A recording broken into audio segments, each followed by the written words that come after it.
Greetings, Neuro Ninjas. Oh, sorry about that. Let's talk about flashcards and one of the activities that can go into one of your Pomodoro slots, perhaps slot 2 or slot 3.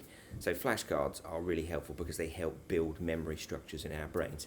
Stuff we remember is repeated, but equally also it's built on structures of information that's already pre-existing in our heads. So we've all got schema, kind of maps of connected neurons in our minds linked to what we've experienced previously. So think of a subject that you know loads about. You might be a massive Millwall supporter.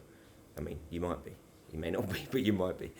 You might know loads about particular computer games. You might be a car nut and you really like cars. Whatever it is, you'll have loads of information in your head about that particular specialist subject that you know lots about. Now, that information is actually stored in physical structures, in connections between neurons, in the synapses between neurons. But we can think of those structures as something that psychologists call schema, which are these maps of the information we've already got. Now, it's much, much easier for our brain to remember information if it's linked to stuff we've already got in our head in those schema. And so, if you know lots about cars and you learn a new information about the latest model of a particular car that you like, you're much more likely to remember that information. So a key question for us in relation to revision is, how do we build schema? There are some subjects and topics we find very difficult, and that's because we haven't got schema for them.